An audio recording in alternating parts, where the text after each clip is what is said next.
बुद्धिमान की परीक्षा।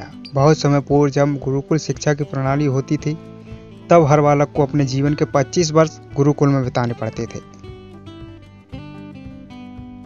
उस समय एक प्रचंड पंडित थे, राधे गुप्त हुआ करते थे, जिनका गुरुकुल बहुत प्रसिद्ध था, जहां दूर दूर के राज्य के शिष्य शिक्षा प्राप्त करने के लिए आया करते थे। और इस आश्रम से जानवर भी इंसान बनकर निकलता था। यह ऐसा आश्रम था। बात उन दिनों की है जब राधे गुप्त की उम्र ढलने लगी और उनकी पत्नी का देहांत हो चुका था। घर में विवाह योग्य एक कन्या थी। राधे गुप्त को हर समय उसकी चिंता सताती रहती थी कि इसका ब्याह कब और कैसे होगा। जब घर में बालक सयाना हो जाता है तो हर किसी को इसी बात की चिंता रहती है।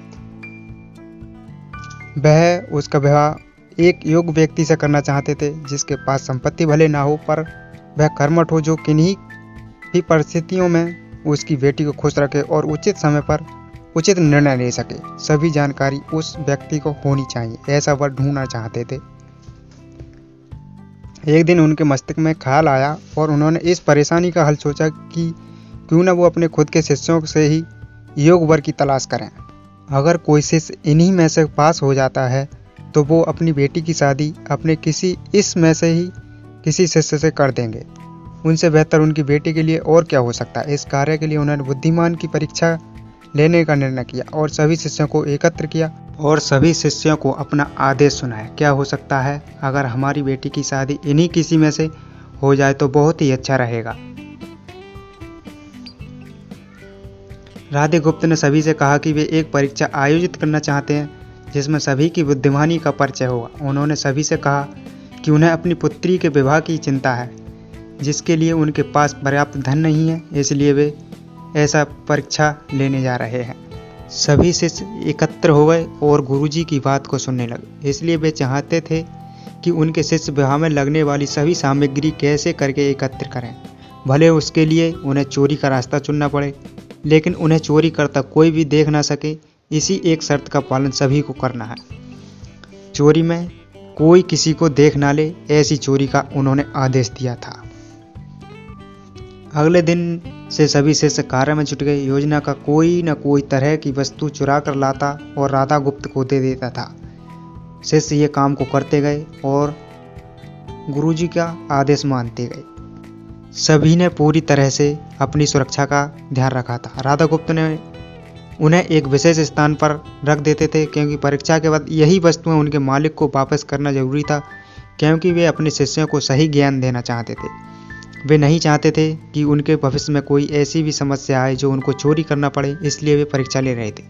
सभी शिष्य अपने अपने दिमाग से कार्य कर रहे थे, लेकिन उनमें से एक चुपचाप गुरुकुल में बैठा हुआ था, जिसका नाम रामास्वामी था। वह राधा गुप्त का सबसे करीबी और होनहार छात्र था। वो चोरी करने के लिए नहीं गया, वो गुरुजी के गुरुकुल में ही रहता था और गुरुजी के बात को ध्यान से सुनता था।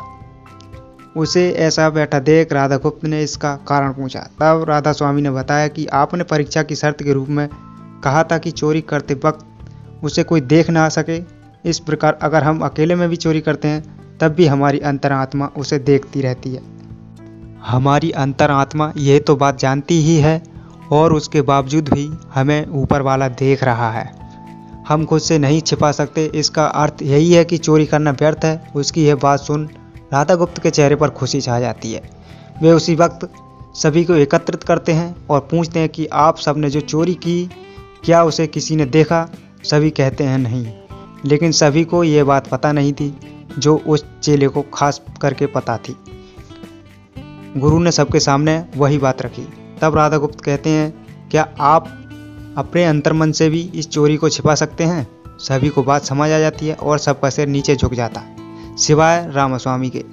राधा गुप्त रामास्वामी को बुद्धिमानी की परीक्षा में अव्वल पाते हैं और वो इस परीक्षा में पास हो जाता है और सभी के सामने कहते हैं कि ये परीक्षा मैंने अपनी पुत्री के उचित वर तलाशने के लिए रखी गई थी। इस प्रकार मैं रामास्वामी का विवाह अपनी पुत्री के साथ तय करता हूँ। सभी खुशी से झूम उठते हैं। साथ ही चुराई हुई एक वस्तु को उसके मालिक को सौंपना, विनम्रता से सभी से क्षमा मांगते हैं और सभी की वस्तु उन्हें वापस कर देते हैं। कहानी से शिक्षा। बुद्धिमानी की परीक्षा से यही शिक्षा मिलती है कि अगर कोई भी कार्य अंतर्मन से छिप नहीं रहता और अंतर्मन ही मनुष्य को सही राह दिखाता है। इसलिए मनुष्य को किसी भी कार्य के लिए, सही गलत के लिए अपने मन में उसको टटोलना चाहिए, और उसको टटोलना सबसे ज़्यादा बेहद ज़रूरी है। आज मनुष्य ने अंतरात्मा की आवाज़ सुनना बंद कर दिया है, इसलिए ही वो गलत रास्ते पर जा रहा है।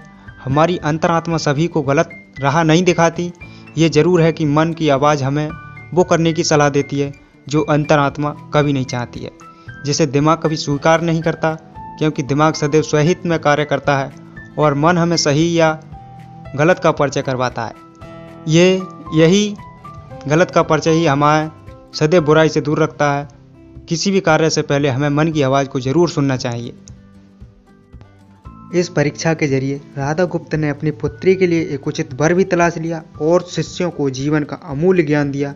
आज के वक्त में कोई भी शिक्षा एवं शिक्षण पद्धति मनुष्य को धन कमाने तक का ही ज्ञान देते हैं, ऐसा ज्ञान नहीं देते जो उनको आगे चल के फायदेमंद हो। एक बालक का सर्वांगीण विकास कहीं ना कहीं लुप्त हो चुका है। आज का मनुष्य केवल बड़े होकर एक धनवान व्यक्ति बनने का ही ज्ञान विद्यालयों में लेता है। वो विद्यालयों में यही सीखता है कि आगे चलकर धन कैसे कमाना है। उस बालक को सही गलत का बोध कराने का दायित्व कोई भी नहीं लेता, क्योंकि उनके माता पिता भी आज के दौर में बस पैसा कमाने के लिए लगे रहते हैं और शिक्षक भी केवल किताबी ज्ञान देकर अपने दायित्व से मुख मोड़ लेते हैं। ऐसे में ये छोटी छोटी कहानियाँ व्यक्ति को सही गलत सिखाने में अहम भूमिका निभाती हैं, लेकिन आजकल इसके लिए भी वक्त मिलना बहुत मुश्किल हो गया है। आजकल हर किसी के वक्त किसी भी प्रकार का वक्त नहीं है। ये एक गंभीर समस्या है जिसके फलस्वरूप आज के बच्चे आसानी से गलत राह पर चलने लगते हैं और उन्हें इसका भान तब होता है जब वे पूरी तरह ग्रस्त हो जाते हैं। अतः ज़रूरी है कि हम सभी आज के पीढ़ी को ज्ञानवर्धक बातें भी सिखाएं और उनको सही दिशा दिखाएं। अगर आपको ये कहानी पसंद आई है तो प्लीज़ वीडियो को लाइक करें और चैनल को भी सब्सक्राइब करें। धन्यवाद।